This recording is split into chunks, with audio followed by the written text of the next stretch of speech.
पूर्णस्य पूर्णमादाय पूर्णमेवावशिष्यते। ॐ शान्ति शान्ति शान्ति। ॐ सहना भवतु सहनौ भुनक्तु सह वीर्यं करवावहै तेजस्विनावधीतमस्तु मा विद्विषावहै। ॐ शान्ति।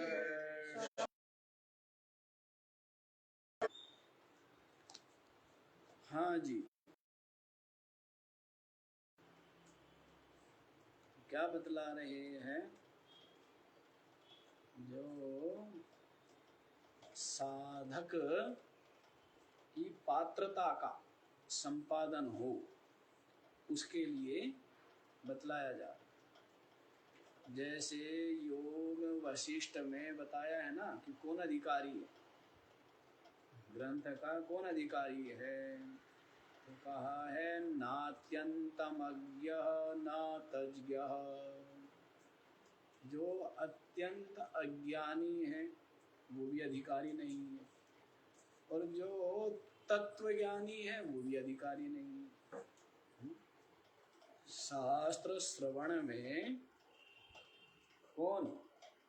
जो बिल्कुल अज्ञानी है वो भी अधिकारी नहीं है, और जो पूर्ण ज्ञानी हो गया, तत्वज्ञ हो गया, वो भी अधिकारी नहीं है। फिर कौन अधिकारी है? जो बीच वाला, जिज्ञासु। अधिकारी कौन है? जिज्ञासु, वही अधिकारी है ना। हाँ?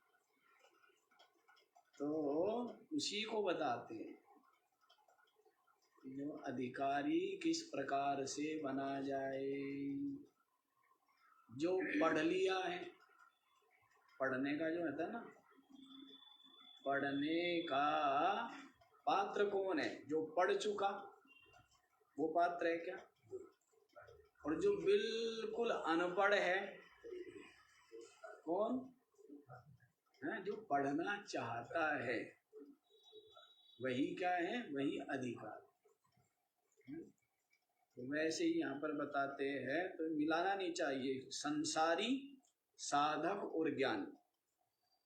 संसारी अधिकारी नहीं है और ज्ञानी भी अधिकारी नहीं है। अधिकारी कौन है? साधक। विद्या का, ज्ञान का अधिकारी कौन है? साधक। तो इस बात को स्मरण रखना चाहिए कि ये जो उपदेश दिया जा रहा है न तो संसारी के लिए है और न ज्ञानी के लिए, साधक के लिए, जिज्ञासु के लिए। न जो संसार में अत्यंत रागी है ना उसके लिए है, न जो सिद्ध है उसके लिए है, साधक के लिए उपदेश। समझ आया? किसके लिए है? साधक के लिए, जिज्ञासु के लिए, मुमुक्षु के लिए ही उपदेश। तो अब आप लोग देखिए, कल बता दिया बंधा हुआ कौन है? विषयों में जिसके चित्त का अनुराग है वही क्या है? वही बंधा हुआ। निरंतर विविध विषयों का चिंतन, विविध विषयों की प्राप्ति के लिए यतन, उनके रक्षण और सेवन के लिए जो प्रयत्नशील है, ऐसा जो विषयानुरागी है वह बंधन में है, बंधा हुआ है। और मुक्त कौन है? विषयों से जो सर्वथा विरक्त हो, विषयों में जिसका राग नहीं है, वो क्या हुआ? वो विमुक्त। वो क्या है? मुक्त है। और जो ये शरीर है यही क्या है, घोर नरक। अपना जो शरीर है, क्योंकि शरीर के साथ में जन्म है, पराधीनता है, अज्ञानता है, भूख प्यास है, सर्दी गर्मी है, रोग आदि है, संयोग वियोग है, अनुकूलता प्रतिकूलता है, बुढ़ापा है और मृत्यु है। तो सब किसके साथ है? तो नरक का मतलब क्या है? जो दुख रूप हो, जो दुख देने वाला। नरक का मतलब क्या है? जहां पर दुख ही दुख, जहां पर क्या है, दुख ही दुख प्राप्त हो, उसको क्या बोलेंगे? नरक बोलेंगे। तो ये बता दिया है कि को वास्ति घोरो नरक स्वदेह। स्वर्ग का पद क्या है जी? तृष्णाक्षयं स्वर्ग पदम किमस्ति। तृष्णा का क्षय हो जाना, चित्त में किसी प्रकार की तृष्णा लालसा का न होना, यही क्या है? यही स्वर्ग की पदवी। क्या है? स्वर्ग की पदवी है। तो अब आप लोग तीसरा श्लोक देखिए क्या बताते हैं। संसार हृत्कः श्रुतिजात्म बोधः को मोक्ष हेतु कथितः स एव द्वारं किमेकं नरकस्य नारी का स्वर्गदा प्राणभृता महिंसा। संसार हृत्कः श्रुतिजात्म बोधः कः मोक्ष हेतु कथितः सः एव द्वारं किम एकं नरकस्य नारी का स्वर्गदा प्राणभृताम अहिंसा। हाँ जी, संसार हृत्कः, संसार का हरण करने वाला कौन है? संसार का हरण करने वाला कौन है? संसार का मतलब क्या है? संसार का मतलब है जो दुख रूप। पीछे क्या बताया था? अपार संसार समुद्र मध्य में सम्मज्जता। अपार संसार सागर में मैं डूब रहा। क्या कहा था? शीशे क्या बोल रहा है कि अपार संसार सागर में मैं डूब रहा हूँ, किम शरणमस्ति, मेरे लिए क्या शरण लेने योग्य। तो संसार तो अत्यंत विस्तीर्ण है। संसार क्या है? और निरंतर संयोग वियोग रूप है ये संसार। जन्म व्याधि जरा मृत्यु संयोग वियोग प्रतिकूलता सब आपको बताया। लाभ हानि मान अपमान निंदा स्तुति झंझट झगड़े अशांति क्लेश भय चिंता, पता नहीं क्या क्या है कुछ नहीं और पता नहीं क्या क्या है। सारी दुनिया है कुछ भी नहीं। थोड़ा सा विवेक हो, थोड़ा सा संतोष हो तो कुछ भी नहीं। यदि विवेक है तो कोई समस्या है क्या? कोई समस्या नहीं है। यदि दुख भी है, रोग भी है, तो भी व्यक्ति को धैर्य रहता है कि किसी कर्म का फल का भोग है। किसी जन्म में कोई ऐसा कर्म हुआ, उसका फल भोगना पड़ेगा। रो करके भोग जाए। विवेक जिसके पास है उसके पास हर समस्या का समाधान। क्योंकि समस्या ना बाहर है तो समाधान भी बाहर मिलेगा नहीं। समस्या कहाँ है और समाधान भी कहाँ मिलेगा। अब दुनिया के साथ बड़ी विचित्र स्थिति है, समस्या तो है खोपड़ी में और समाधान ढूंढते हैं कहाँ। बहुत अच्छी बात है, समस्या कहाँ है। संतोष नहीं, धैर्य नहीं, सहन शक्ति नहीं, सरलता नहीं, सहिष्णुता नहीं, इसलिए तो दुखी है ना। और किस लिए दुखी है। तो समस्या अंदर है और समाधान भी अंदर है। विवेक है तो कोई समस्या ही नहीं है। किसी ने आपको कुछ बोल दिया, अरे जिसको जितनी समझ होगी वो उतना ही तो बोलेगा ना, तो माथा मारने की क्या जरूरत है? जिसको जितनी समझ होगी वो वैसी बात करेगा। तो कहीं है ही नहीं। झगड़ा तो सदा मूर्खों का होता है, समझदारों का तो हाँ, समझदार तो हार मान के हाथ जोड़ के और चुपके से, समझदार जीतता नहीं है कहीं और जीतना चाहता भी नहीं है ना। क्या करता है, हार मान के है और चुपचाप निकल जाए, समझदार। और जो मूर्ख होता है वो अड़ता है, लड़ता है। वो अड़ने का काम किसका होता है। हाँ, समझदारों का नहीं होता है। लेकिन समझ ना हो तो इस तरह की समझदारी कायरता लगती है। समझदारी क्या लगती है भाई, आप डर गए, अरे डरे नहीं हैं, वो समझदार है ना। तो समझदार तो वैसा ही होता है जो हारने में ही प्रसन्न रहता है, विजय की आकांक्षा नहीं। भिड़ेंगे तो क्या होगा, भिड़ेंगे तो फिर तो ज्यादा बड़ी हार होगी, दुख होगा, कष्ट पाएंगे। इसलिए समझदारी विवेक यदि है तो सब समस्याओं का समाधान है। समस्या कुछ है ही नहीं। अनुकूलता है वो समस्या नहीं है, प्रतिकूलता है वो भी समस्या नहीं। सब कर्म का बोझ, पाप कट रहे हैं अपने, भोगने तो पड़ेंगे ही अपने कर्म। बस है कोई।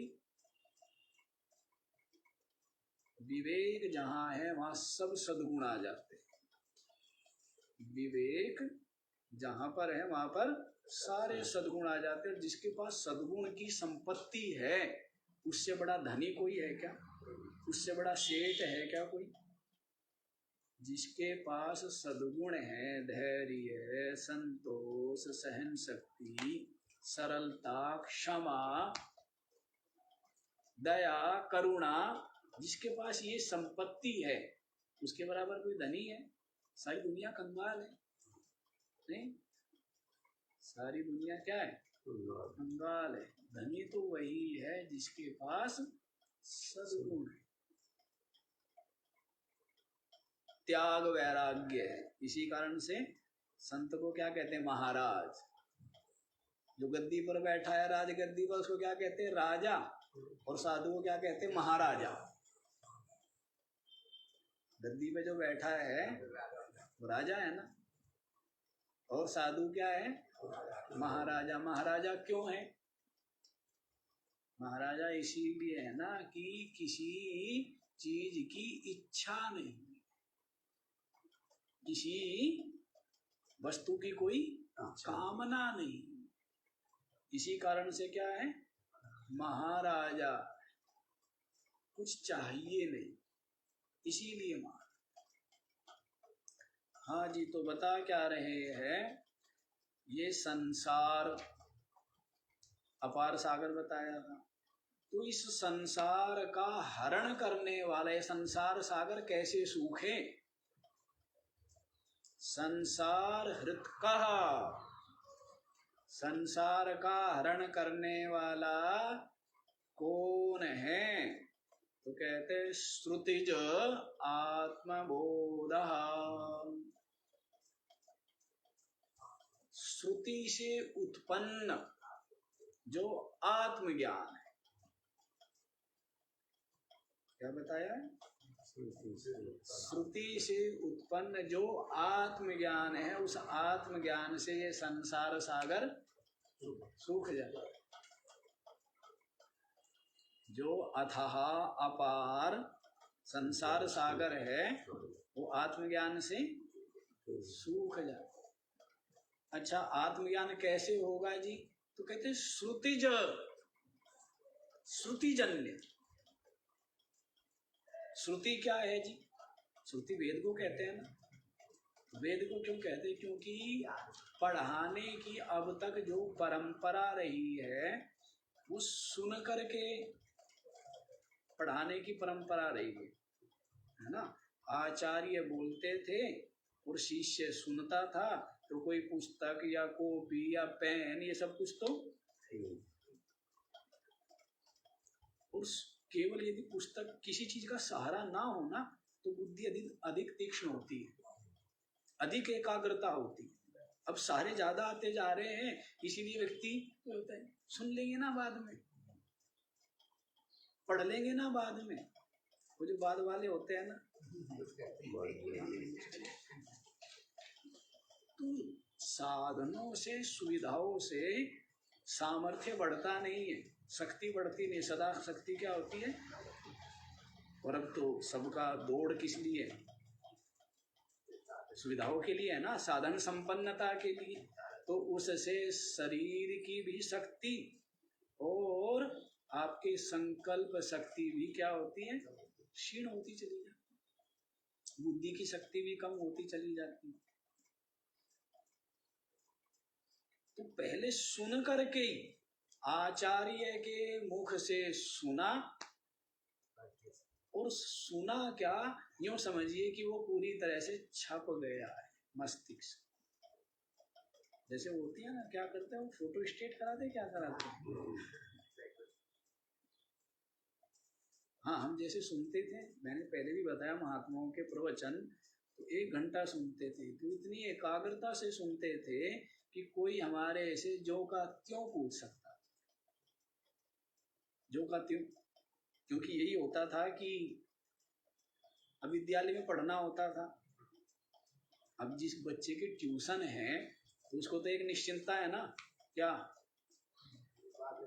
भाई क्लास में समझ में आया ठीक, नहीं समझ में आया तो।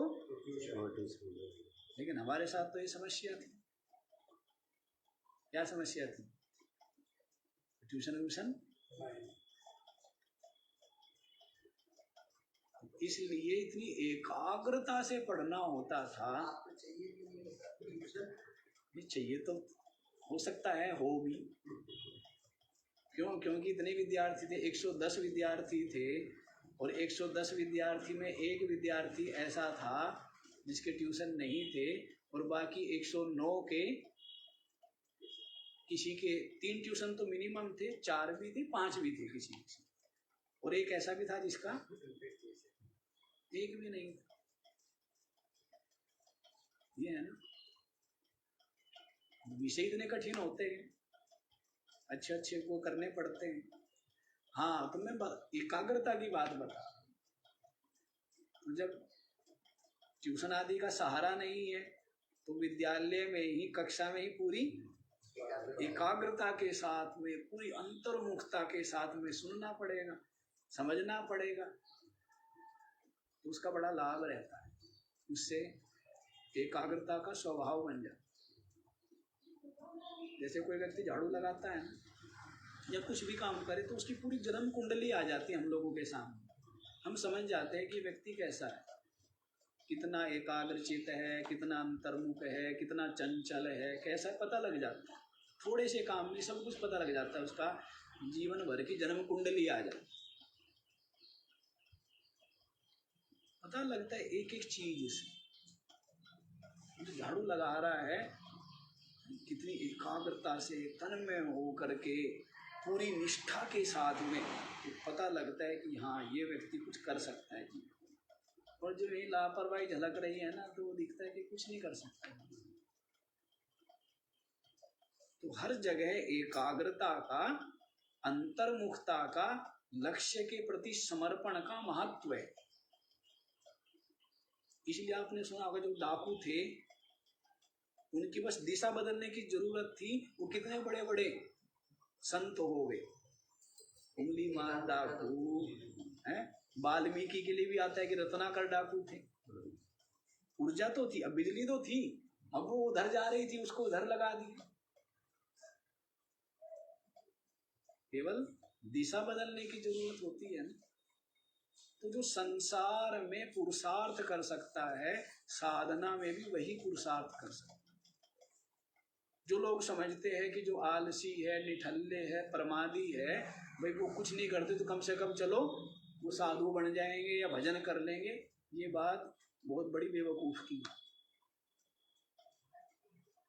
जो मैं बारंबार कहता हूँ, संसार में जो सबसे ज्यादा सुयोग्य, सबसे ज्यादा प्रतिभाशाली, सबसे ज्यादा बुद्धिमान, सबसे ज्यादा विलक्षण जो व्यक्ति होता है, वही अध्यात्म में कुछ कर सकता है। आलसियों का, प्रमादियों का यहाँ कोई काम ही नहीं है। लेकिन दुनिया में तो पता नहीं क्या क्या बातें प्रचलित रहती है, दुनिया को तो कहे क्या, कुछ कहने की जरूरत भी नहीं है।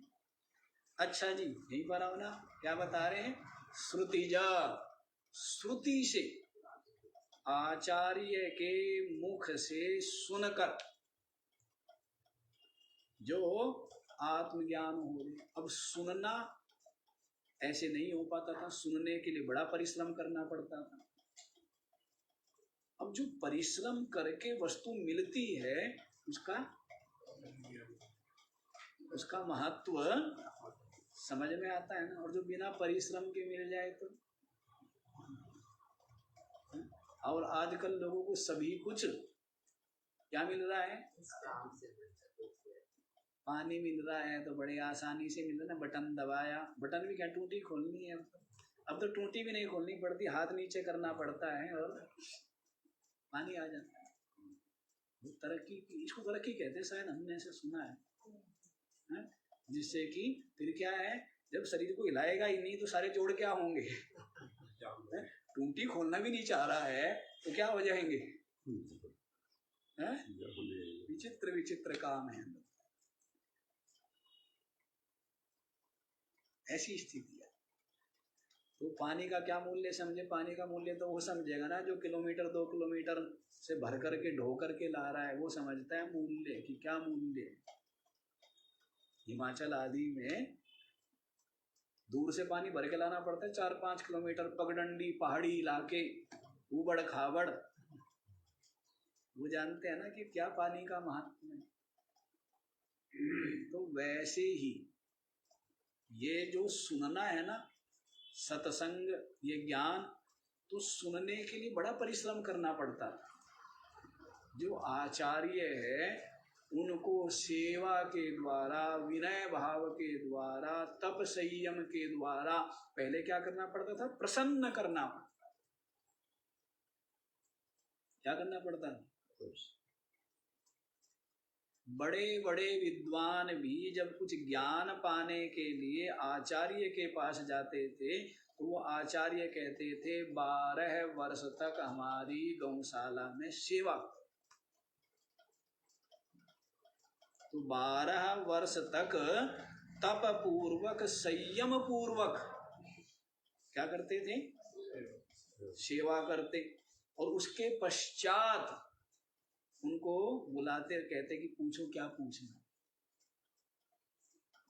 अब इतना परिश्रम करके जब उसको अवसर मिला है पूछने का और सुनने का, वो यूं ही जाने देगा क्या?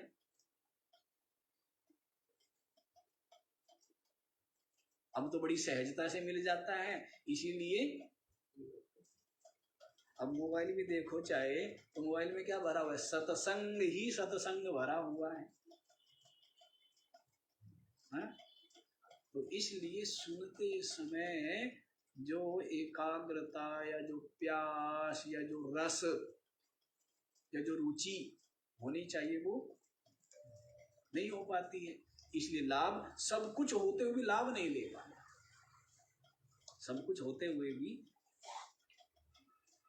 जैसे भोजन है, पहले लोगों के पास भोजन सीमित था तो स्वास्थ्य अच्छा था। अब भोजन खूब है तो स्वास्थ्य ठीक नहीं। कारण, क्योंकि भोजन पहले आसानी से, अब जो भोजन आसानी से नहीं मिल रहा है उसके लिए परिश्रम करना पड़ रहा है, मेहनत करनी पड़ रही है, तो शरीर को तीव्र भूख लगी है। अब जो खाएगा तो, अब शरीर से परिश्रम हुआ नहीं और भोजन मिल गया खूब गरिष्ठ, स्वादिष्ट, पौष्टिक, तो क्या होगा? फिर लोग बताते हैं घुटनों में समस्या, थायराइड और यूरिक एसिड और पता नहीं क्या क्या, बीपी, हार्ट, सबका कारण केवल भोजन है और कोई कारण ही नहीं है। दूसरा तो कोई कारण नहीं है ना। प्राकृतिक चिकित्सा में तो रोग कुछ भी नहीं है। वो तो ये मानते हैं कि रोगी होना कठिन है, स्वस्थ होना आसान है, और बात भी सत्य है। लेकिन दुनिया के लिए बिल्कुल उल्टी बात बनी हुई है। रोगी होना कठिन है और स्वस्थ रहना आसान है। खाओ मत, खाने से तो रोग है ना। फिर क्या खाना, कैसे खाना, कब खाना, ये ज्ञान नहीं है। क्या खाना और कब खाना, जब पूरी तेज भूख लगी हो। खाना भी क्या, जो खाने की चीजें हैं जो प्रकृति दे रही है, सीधे फल फूल सब्जी जो प्रकृति सीधे दे रही है। अब खाते हैं बिस्किट, खाएंगे समोसा, खाएंगे ब्रेड पकोड़ा, खाएंगे मिठाई, तो रोगी कोई दूसरा होगा है? वो प्रकृति ने नहीं दिया ना, उसको तो हमने तैयार किया। जो प्रकृति से मिल रहा है सीधा, वो यदि खाया जाएगा तो रोगी हो ही नहीं सकता व्यक्ति, कोई भी नहीं हो सकता। तो क्या खाना, कब खाना और कैसे खाना, 5 मिनट में भोजन हो जाता है। इतना भोजन और कितनी देर में समाप्त, बड़ा आश्चर्य है। हम रोटी भोजन करने बैठते हैं, हम खाते एक रोटी, पड़ोस वाला खा लेता है तब तक 4 हैं। मतलब हम देखते हैं कि भोजन करना क्या होता है, कुछ मैराथन दौड़ होती है शायद, कि भाई वो जो पहले समाप्त करेगा वो जीतेगा। अरे भाई कमाल हो गए। बहुत शांति से, बहुत चबा चबा, मुंह में उसको पानी बना लो, बिल्कुल पानी, फिर रोग पास आएंगे क्या?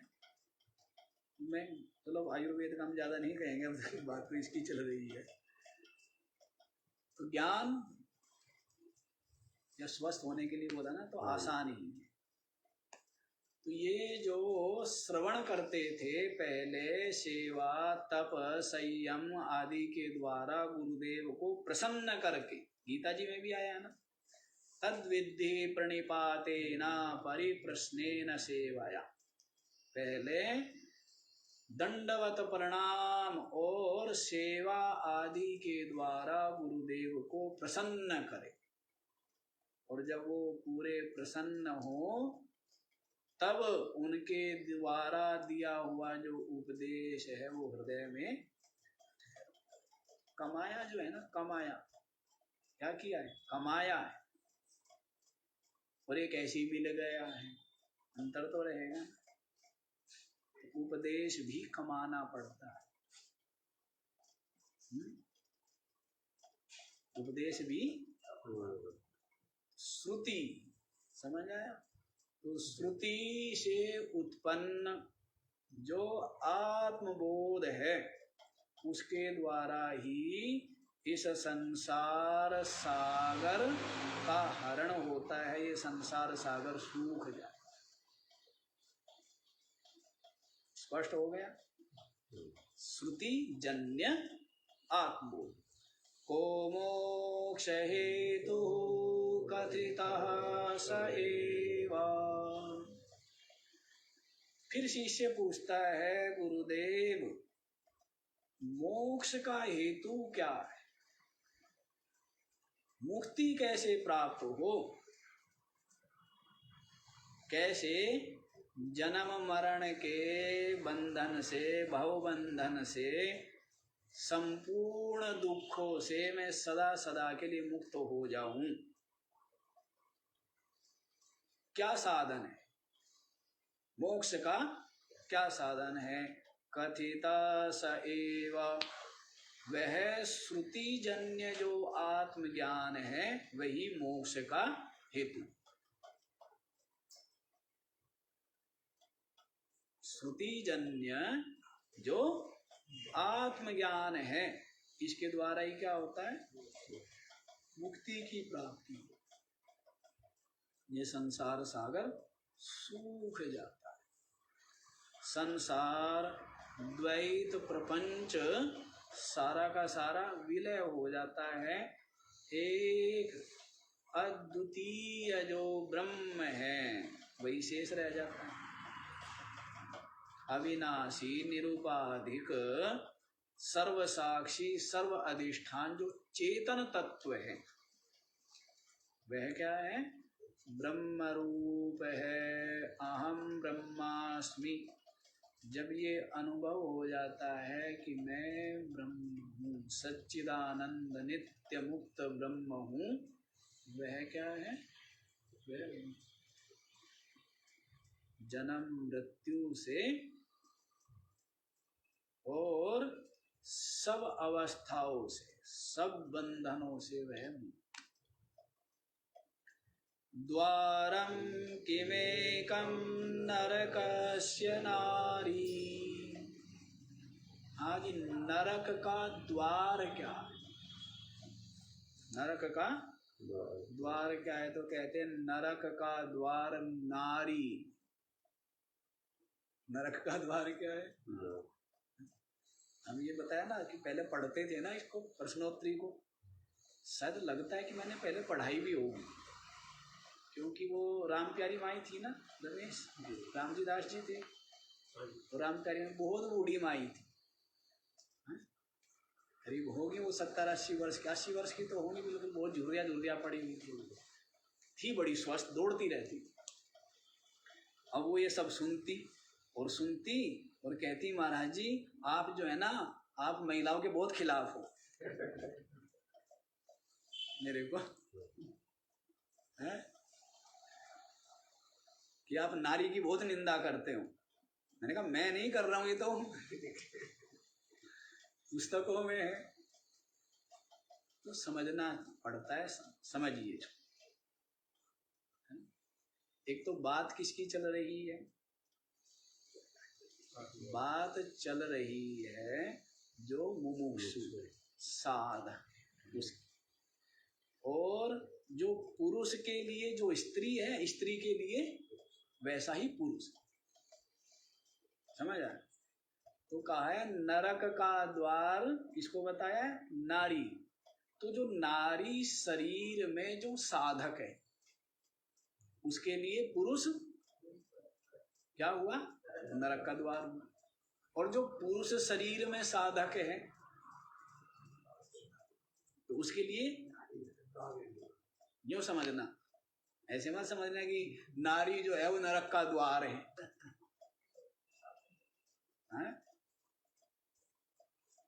आसक्ति ना, नरक, अभी हमने क्या बताया नरक क्या है? पीछे पूछा था, को वास्ति घोरो नरक स्वदेह। घोर नरक क्या है? तो अपना शरीर घोर नरक है। कल ये बताया था ना, अपना शरीर घोर नरक क्यों है? अभी बताया, भूख प्यास लगी रहती है, सर्दी गर्मी लगी रहती है, जन्म मरण लगा रहता है, विविध व्याधियां लगी रहती है, संयोग वियोग मान अपमान निंदा स्तुति, शरीर के कारण से ही सब कुछ है ना। तो इसलिए शरीर का क्या है? हर समय दुख ही मिलता रहता है। शरीर के कारण से क्या मिलता है? तो नरक का, नरक से अभिप्राय क्या है? जहां पर दुख ही दुख मिले। नरक का मतलब क्या है? स्वर्ग क्या है? स्वह गा। स्वर्ग माने स्वह गा। इसको संधि विच्छेद करेंगे। स्व माने अपने आप में, गह माने जो गमन है, अपने आप में जो जाना है वही स्वर्ग है। अपनी आत्मा क्या है? सच्चिदानंद है। अपनी आत्मा सच्चिदानंद है। तो स्वगा अपने आत्मा में जो आनंद रूप है उसमें मन बुद्धि का चले जाना, यही स्वर्ग जाना है। वो लोक परलोक है, वो अपनी अपनी मान्यता है, उसको हम मना नहीं करते। वो तो सब है ही, जीव के कर्म संस्कार वासना के अनुसार सब कुछ है। माया में सब कुछ संभव है, असंभव कुछ भी नहीं है। ठीक है ना? कितने कितने बार बताया है, हिंदू जो जैसी मान्यता है, मुस्लिम की अलग मान्यता है, ईसाइयों की अपनी अलग मान्यता है। शरीर छूटेगा तो उनको स्वर्ग भी उनके उनके जैसा ही दिखेगा। जिसकी जैसी भावना है, जिसकी जैसी कल्पना है। हिंदू को दिखेगा कि कौन लेने आए हैं, यमदूत या देवदूत। मुस्लिम को दिखेगा क्या कि कौन लेने आया है, अजराइल जबराइल। बोलते ना अजराइल जोरावरदाना। मुस्लिम क्या कहेंगे, अजराइल जबराइल लेने आए। और ईसाई क्या कहेंगे, उनके अलग ही बोलते, क्या बोलते हो, डेविल।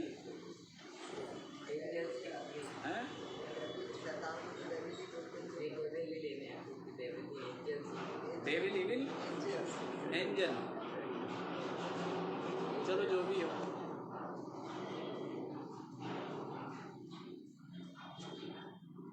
मजा बंद हो जाए एक बार, चला गया। हाँ जी, तो अब उनको वैसा ही दिखेगा। हिंदू मरेगा तो उसको दिखेगा कि भगवान जैसा, उसकी कोई मान्यता है कि मुकुटधारी है और बिना दाढ़ी मूछ वाले और बिल्कुल ऐसे पीत वस्त्र धारण किए हुए और ऐसे भव्य दिव्य भवन हैं, तो ऐसे भगवान के समीप में चला गया, उसको वैसा दिखेगा।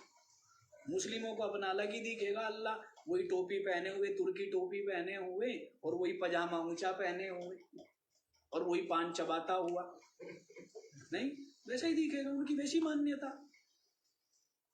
ईसाइयों को दिखेगा हैट वैट लगाए हुए, कोट पैंट पहने हुए, टाई लगाए हुए, तो वैसे ही सूट बूट पहने हुए, उनको वैसा अपना बोर्ड दिखेगा। ये तो भावना की बात, सब कुछ तो भावना से ही है ना, सब कुछ भावना से। ये मेरा है, ये पराया है, भावना है। क्या है? भावना ही तो है। ये अच्छा है, ये बुरा है, भावना है। ये शत्रु है, ये मित्र है, भावना है। सब भावना है, सब भावना ही है। जिसको आप शत्रु मान रहे हो, दूसरे लोग कहते हैं कि उसके जैसा तो व्यक्ति नहीं मिलेगा, आप कहते उसके जितना दुष्ट कोई नहीं, उसके साथी लोग कहते उसके बराबर सज्जन कोई नहीं। अपनी अपनी मान्यता है, अपनी अपनी भाव है,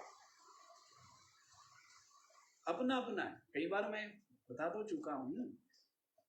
अब शेरनी आपके लिए काल है, लेकिन शेरनी के बच्चे से पूछो ना, वो कहेगा उसकी माता जैसी ममतामयी माता कोई है ही नहीं धरती पर। अपना अपना, अपने अपना भाव, अपने अपना संकल्प, अपने अपने संस्कार, अपना अपना कर्म, उसी के अनुसार सब कुछ चलता है, सब कुछ है उसी के अनुसार। तो वैसे ही स्वर्ग क्या बताया, वो तो अलग मान्यता है, लेकिन यहाँ पर स्वर्ग क्या है, स्वग, अपने आप में चले जाना, यही स्वर्ग है। नरक क्या है, नह कह, नरक माने नह का माने सुख, का किसको कहते हैं, कम सुखम, नहा जहां पर सुख नहीं है, तो इसका मतलब क्या है, तो कहते मेरा तो जीवन नरक बन गया, मेरा तो घर नरक बन गया, तो मतलब सुख, ये संसार नरक बन गया, बोलते हैं ना लोग, हैं? जहां पर सुख नहीं है। नरक का मतलब जहां सुख नहीं है, और स्वर्ग का मतलब जहां पर सुख ही सुख है। तो यहाँ पहले तो शरीर को नरक बता दिया। वो नरक क्या है? शरीर। क्योंकि शरीर है तो अभी गर्मी लग गई, फिर सर्दी लग गई, थोड़ी देर बैठे तो भूख लग गई, प्यास लग गई, अब सर दर्द हो गया, फिर पेट दर्द हो गया है, अब सम्मान हो गया, अपमान हो गया, अब ये हो गया, वो हो गया, लगा रहता है ना। दिन भर की इसकी सेवा, जीवन भर शरीर की सेवा करते रहते हैं। किसी दूसरे के शरीर की करनी पड़ जाए, जितना अपने शरीर की करते हैं ना, उसका 10% भी करना पड़े तो कि महाराज तंग हो गए, अब तो राम जी इसको उठा ले हैं? नहीं, कितना ही प्यारा हो तो क्या कहते हैं, क्या करे, राम जी उठा ले। सब स्वार्थ ही तो है संसार में। संसार में क्या है? सब स्वार्थ है। लेकिन आदमी आंखें बंद किए रहना चाहता है। क्यों? क्योंकि आदमी को डर लगता है सच्चाई का सामना करने से। वो डरता है, डरपोक है ना। डरने से समस्या थोड़ा टलती है। कबूतर डर गया, आंखें बंद कर ली, तो क्या बिल्ली उसको नहीं खाएगी? हैं? तो व्यक्ति डरता है, इसलिए सच्चाई को स्वीकारता नहीं, देखता नहीं। लेकिन सत्यता तो यही सच्चाई। अच्छा जी, अब यहाँ क्या बताया है? नारी नरकस्य एकम द्वारम। नारी जो है पुरुष साधक के लिए, किसके लिए? पुरुष साधक के लिए नारी नरक का द्वार है, और नारी साधक के लिए पुरुष जो है वो नरक का द्वार। इस बात को समझ लेना है, बताना पड़ता है अलग से, और नहीं तो सबके सब वो क्या बोलते हैं उसको, स्त्री विरोधी। स्त्री विरोधी बात। का स्वर्गदा प्राणभृता महिंसा। कितनी सुंदर बात। अच्छा जी, अब नरक को देने वाला तो आपने बता दिया, अब स्वर्ग को देने वाला बताए। का स्वर्गदा, स्वर्ग माने सुख को देने वाला क्या है? प्राणभृता महिंसा, जीव मात्र के प्रति अहिंसा का, किसी भी जीव को न सताना। यदि आप सुख चाहते हो ना, स्वर्ग चाहते हो ना, किसी जीव को मत सताओ, सीधी सी बात। स्वर्ग चाहिए, शरीर के द्वारा, वाणी के द्वारा, मन के द्वारा किसी भी जीव की हिंसा न करना, सीधा स्वर्ग में जाएगा। कहाँ जाएगा? सीधा स्वर्ग।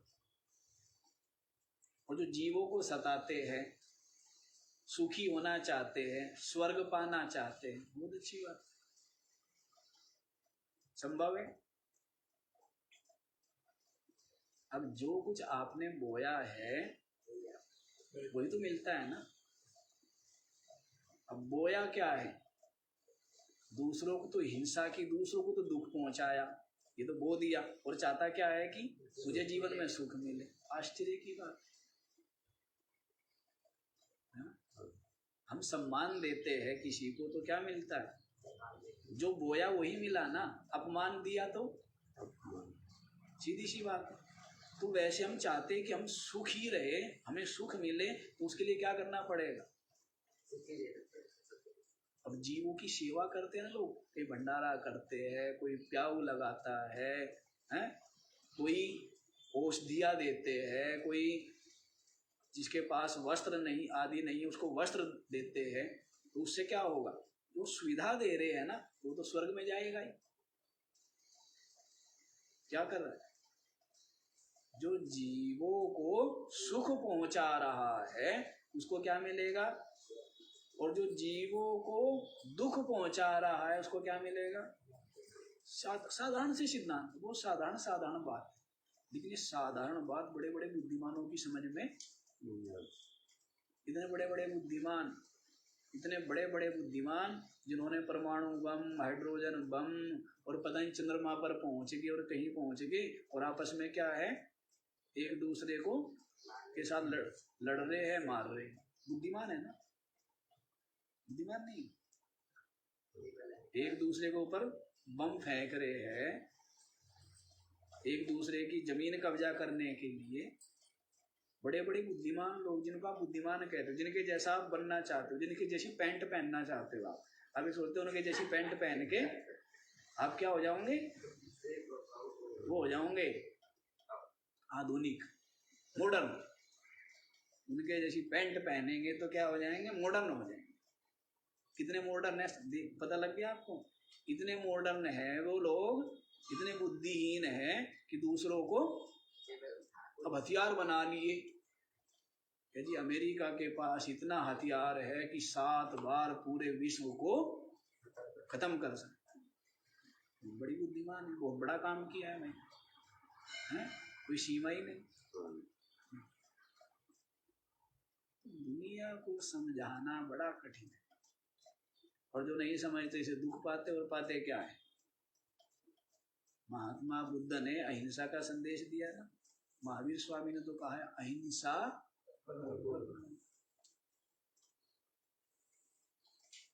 वास्तव में पहली चीज तो यही है, सत्य और अहिंसा। सत्य और अहिंसा ये व्यक्ति के पास है तो फिर कोई डर नहीं, उसकी दुर्गति, उसका पतन नहीं।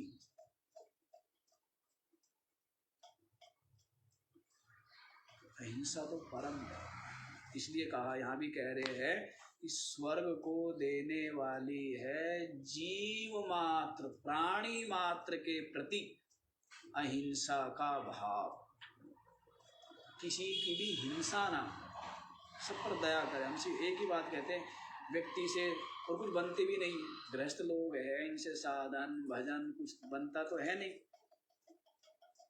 पर इतना तो कम से कम कर ले कि जीव दया, जीवों पर दया कर, इतना कर ले बहुत है। किसी जीव को सताए नहीं, बस अपने से कुछ बने तो सहयोग करे, उसी का नाम सेवा है। तो हम कहते हैं दया और सेवा बस पर्याप्त। हाँ, साधना साधना करेंगे संसारी, राग नहीं छूटे, लोभ नहीं छूटे, मोह नहीं छूटा, स्वार्थ नहीं छूटा, ये साधना करेंगे हैं। लोभ मोह स्वार्थ आसक्ति छूटे बिना कोई साधना होगी? कोई साधना है? तो संसारी तो इतना ही बहुत है कि सब पर तो दया करें, और जितना अपने से सेवा बने, सहयोग बने, किसी के जीवन में कुछ आप सरलता कर पाओ, सुगम कर पाओ तो ठीक, किसी का जीवन कठिन मत बना, क्योंकि यहाँ सब परेशान है। किसी के जीवन में दुख देने की जरूरत ही नहीं, लोग पहले से ही दुखी है। से कम दुखी है क्या? कम दुखी है दुनिया, जिसको देखो वही दुखी, इतने दुखी पता नहीं। जैसे कि मैं बताया था ना कि सारी धरती को एक एक व्यक्ति ने उठा रखा है। सब ये कह रहे कि मैंने उठा रखा है, दूसरा कहते नहीं मैंने उठा रखा है, तीसरा कहते कि नहीं, अरे किसी ने नहीं उठा रखा है, अपने आप चल रही है, ठीक है ना। चिंता मत कर, स्वस्थ रहे और मस्त रहे और व्यस्त रहे, व्यस्त रहे, स्वस्थ रहे और मस्त रहे। छोटा सा जीवन मिला है, पता है शरीर का भरोसा, अभी के भी पता लग गया, जय श्री राम, पता है। हाँ, इसलिए तो स्वर्ग को देने वाली पता लग गया। इसी को योग सूत्र में कहा है अहिंसा प्रतिष्ठायाम तत्सन्निधौ वैरत्यागः। अहिंसा की जब प्रतिष्ठा हो जाती है ना, जब आपके साधक के हृदय में अहिंसा प्रतिष्ठित हो जाएगी तो समस्त जीव उसके प्रति वैर भाव का परित्याग कर दे। अधिकतर आपने देखा होगा जो बहुत अबोध बालक होता है उसको प्रायः बहुत हिंसक जीव जंतु भी कुछ नहीं कहते। कुछ प्रारब्ध कर्म भोग ऐसा हो तो अलग बात है। ये तो आपने देखा होगा जो बहुत हिंसक जीव भी पशु कुछ नहीं कहता है उसको, कारण क्योंकि उस बालक के हृदय में अभी क्या है, वैर भाव, द्वेष भाव, ईर्ष्या भाव, हिंसा भाव नहीं है, इसीलिए उसमें भी नहीं आया। अब पशु के तरफ आप चल रहे हो, प्यार से जा रहे हो या वैर भाव लेके जा रहे हो? पढ़ रहा है ना वो, इतना पढ़ा लिखा वो भी है, नहीं पढ़ा लिखा, इतना पता है उसको कि प्यार से आप आ रहे हो या किस भाव को लेकर के आ रहे हो। यदि अहिंसा का भाव है तो वो भी आपके साथ अहिंसक रहे, और आपके मन में हिंसा का भाव है तो, और अहिंसा का भाव होते हुए भी यदि वो हिंसा कर रहा है आपकी, तो मानना कि किसी जन्म में आपने भी उसको सताया होगा। तो लेन देन है ना संसार में, तो क्या है, बिना किसी कारण भी यदि वो आपको उसने मार दिया, तो बिना कारण तो कार्य होता नहीं है, कुछ ना कुछ कारण होगा। अभी आपने नहीं कुछ किया, लेकिन पहले, अब बिना अपराध के यदि किसी को सजा मिल गई अभी, तो सबको लगता है कि बिना अपराध के मिलेगी, बिना अपराध के नहीं मिलती। अभी हो सकता है कि उसने अपराध ना किया हो, लेकिन पहले कभी अपराध किया होगा जिसका दंड उसको नहीं मिला था, अब मिल रहा है। लेकिन जीव भोगता केवल अपने ही कर्म। छोटी छोटी बात समझ में आ जाए तो फिर समस्या ही नहीं है, कोई समस्या ही नहीं है। राम जी यही तो कहते हैं, लक्ष्मण कहता है ना कि कैकेयी ने दुख दिया, मंथरा ने दुख दिया, वनवास। राम कहते कि तू न काऊ कर सुख दुख दाता, निज कर्म निज कृत कर्म भोग सब बराबर। भाई कोई किसी को सुख दुख देने वाला नहीं है, ये तो सब अपने ही कर्मों का फल है, अपने ही कर्मों का। अब ये बात समझ आ जाए तो दिमाग अपने आप ही क्या रहेगा, ठंडा रहेगा, शांत रहेगा ना। नहीं तो हर समय द्वेष, हर समय वैर भाव, हर समय विरोध भाव, ईर्षा, इसी में ही लगा रहता है। अच्छा जी, आगे वाला भी बता दे क्या?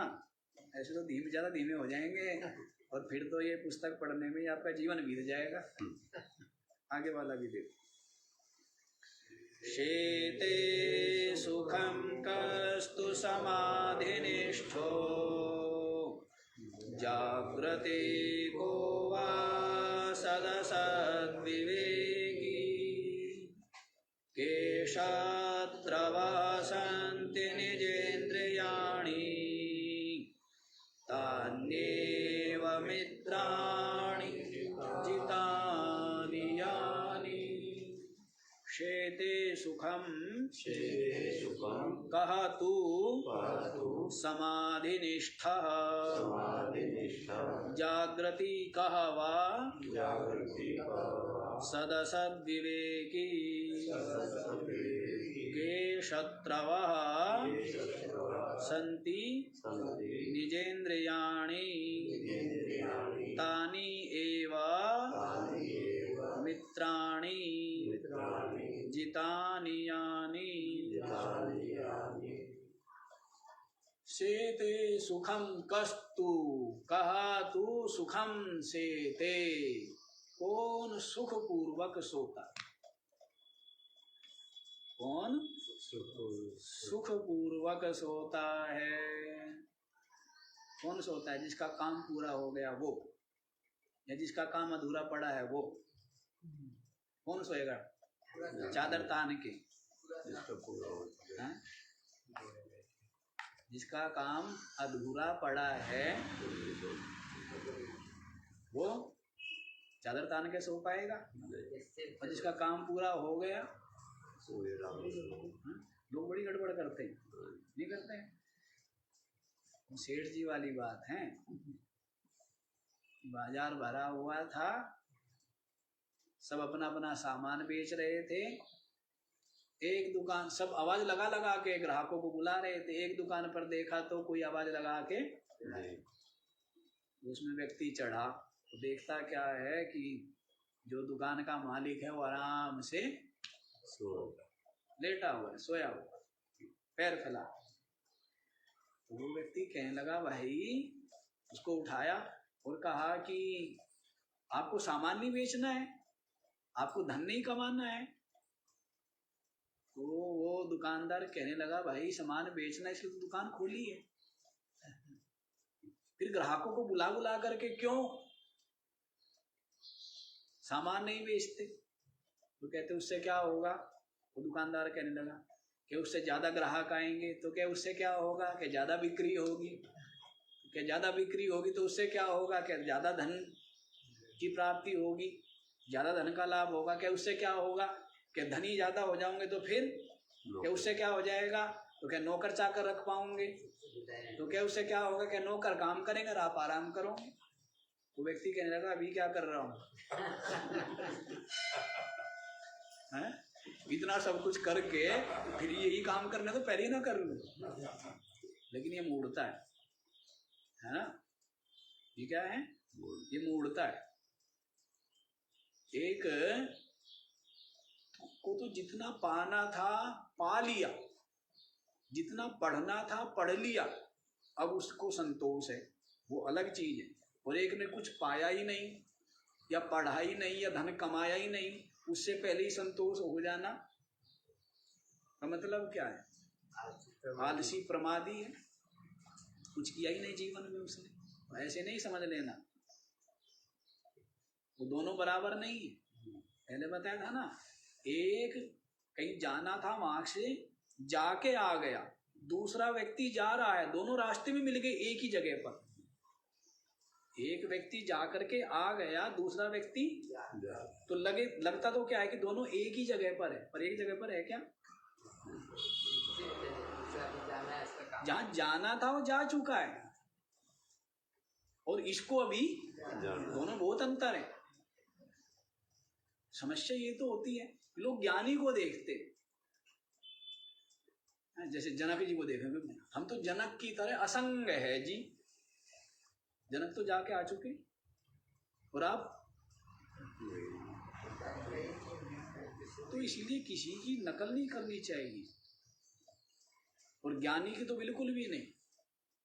ये स्वीकार करे मैं साधक हूँ, साधक हूँ, मेरा काम तप करना, साधना करना, संयम करना, पुरुषार्थ करना, आत्मचिंतन करना मेरा कर्तव्य है। लेकिन लोग यही होते हैं ना कि ज्ञानी को देखते हैं कि ज्ञानी ऐसे है तो हम भी वैसे ही। वो जाके लौट गया है, उसको जो पाना था, जो करना था वो कर चुका है, और आपने कुछ किया नहीं। तो वैसे ही सुखपूर्वक कौन सोएगा? जिसका काम पूरा हो गया या अधूरा पड़ा है, काम पूरा जिसका, तो काम क्या है? परमात्मा प्राप्ति। तो परमात्मा में जिसकी बुद्धि क्या हो गई है? ठहर गई है, वो क्या है? समाधि निष्ठ। क्या है? सम्यक रूप से जिसकी बुद्धि सच्चिदानंद निर्गुण जो ब्रह्म तत्व आत्म तत्व है उसमें ठहर गई है, ऐसा जो समाधि निष्ठ है, सुखपूर्वक शेते, सुखपूर्वक सोता। कुछ करना बाकी, करना था सो कर लिया, करना ना कुछ भी शेष है। पाना था सो पा लिया, पाना ना कुछ भी लेस है।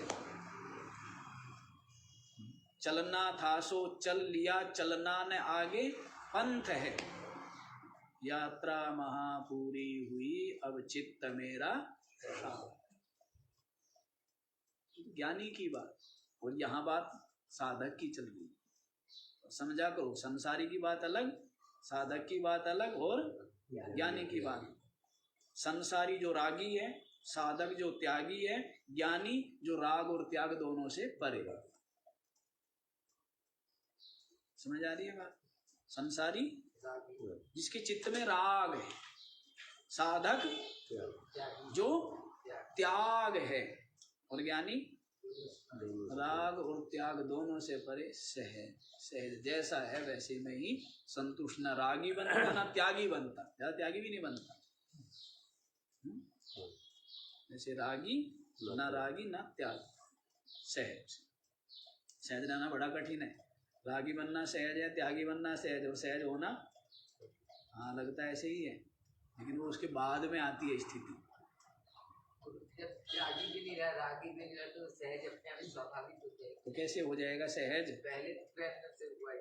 फिर सहज कैसे हो जाएगा? या तो राग होगा, अनुकूल का राग होगा, प्रतिकूल का त्याग होगा। फिर लेकिन जिसको बोध हो गया तो वो जानता है अनुकूल प्रतिकूल भी दोनों के दोनों प्रारब्ध से आते जाते हैं।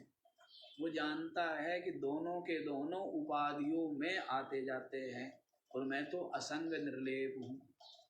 वो जानता है कि इनका अनुकूल और प्रतिकूल का आना जाना सब मिथ्या संसार में है, इससे मेरे को कोई हानि लाभ नहीं। तब सहजता आएगी ना, ऐसी थोड़ा सहजता आ जाएगी। अच्छा जी देखो, समझ आया? समाधि निष्ठ सुख पूर्वक सोता है, जागृति को वा सदसद विवेकी। जगा हुआ कौन है जी? जागृत कौन है? मोह निशा सब सोवन। सारा संसार तो मोह की नींद में सोया हुआ है ना, मोह की नींद में सोया हुआ है, लोभ स्वार्थ में डूबा हुआ है सारा का सारा संसार। इस मोह नींद में कौन जगा हुआ है? तो कहते सद असत विवेकी, जिसको सत और असत का क्या है? विवेक।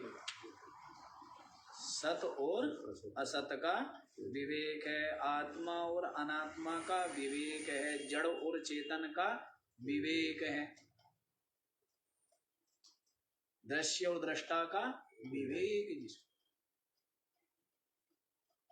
बताया ना, विवेक तो परम धन है। विवेक क्या है? विवेक से ही वैराग्य है, सठ संपत्ति है, मुमुक्षुता है। और विवेक की देखो, विवेक आप ये समझो कच्चा आम एक तरह से, और वही आम पक गया तो वो ज्ञान है। वही आम पक गया तो क्या हो गया? वही ज्ञान। और उसको मुख में रख लिया, वही क्या है? वही मोक्ष है। आम को मुंह में रख लिया तो मोक्ष हो गया ना, वो भी ज्ञान हो, अनुभूति हो।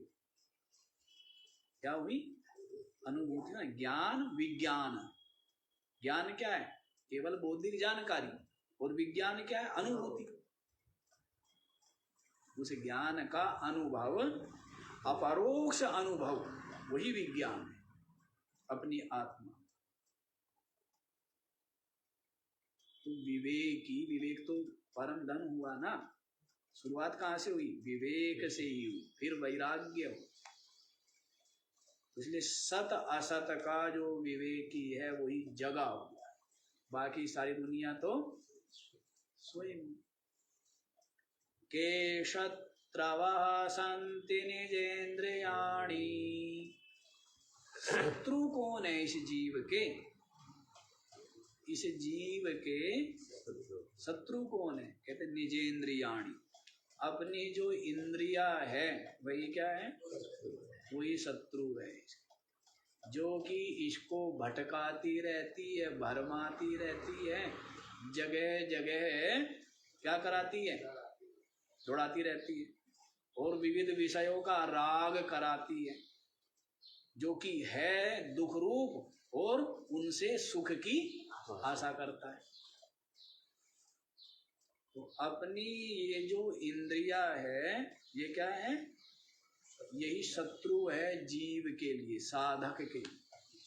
तान्येव मित्राणि जितानि यानि। फिर मित्र कौन है जी? तो कहते मित्र भी यही है, मित्र भी यही है। और शत्रु भी यही है। यदि इंद्रियों के वश में है तब क्या है, अब शत्रु हो गई इंद्रिया, और इंद्रिया वश में है तो इंद्रिया फिर हमारी क्या हुई,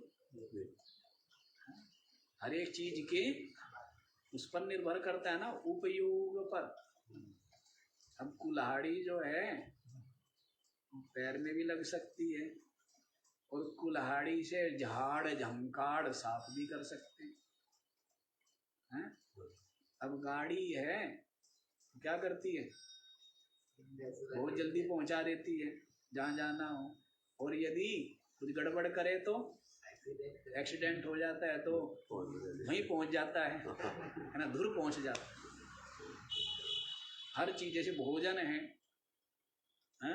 भोजन ज्यादा कर ले तो क्या हो, कोई शत्रु बन गया ना अपने लिए, और भोजन उचित मात्रा में किया तो भोजन क्या हुआ, यदि सुपाच्य भोजन किया तो वो क्या रहता है अपने लिए, कितना हितकर है, कितना सुखद है। और भोजन, यदि आप भूख लगी थी, 1-2 गुलाब जामुन खाए तो आपके लिए क्या है, हितकारी है, और 10-12 खा लिए तो फिर कहता है कि जी एसिडिटी हो गई, खट्टा पानी आ रहा है ना। तो युक्त होना चाहिए, अति नहीं होने चाहिए।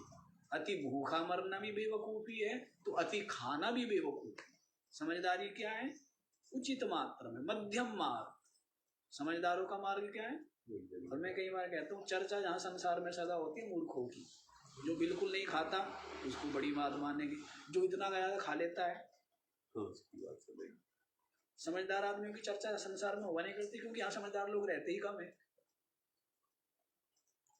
कुछ नहीं खाता जी, कौन सा बड़ा काम कर दिया भाई, पता नहीं दुनिया भर के जीव पड़े कुछ नहीं खाते हैं। युक्त होना चाहिए। गीता जी में क्या कहा है, युक्ता युक्तव्या, अति नहीं। बहुत ज्यादा खा लिया तो महान काम कर दिया, अन्न का इतना बड़ा नुकसान कर दिया। साधारण भाषा बोलते हैं ना कि अति का भला न बोलना, अति का भला न चुप, अति का भला न बरसना, अति का भला न धूप। अति नहीं होनी चाहिए। क्या होना चाहिए, युक्त, मध्यम होना चाहिए, उचित, उचित हो। तो वैसे ही यदि ये इंद्रिया, एक होता है उपयोग, एक होता है उपभोग, है ना। प्यास लगी, दौड़े दौड़े गए नदी से पानी पीने के लिए, जल्दबाजी की, ध्यान रखा नहीं, पैर फिसल गए और सीधे के सीधे नदी में गिर गई। प्यास तो जरूर बुझ गई, लेकिन साथ ही साथ क्या हो गया और प्यास लगी और सावधानी से हाथ बढ़ा करके और जल पी लिया। यह है उपयोग, और वो क्या है, उपभोग, है ना। उपयोग करे वो योगी और उपभोग करे वो भोगी, है ना। इसलिए ये इंद्रियों को जो वश में कर लिया है, जीत लिया है, तो ये हमारे मित्र है। और जो इंद्रियों के वश में हो गया है तो ये क्या है, इंद्रिया शत्रु है।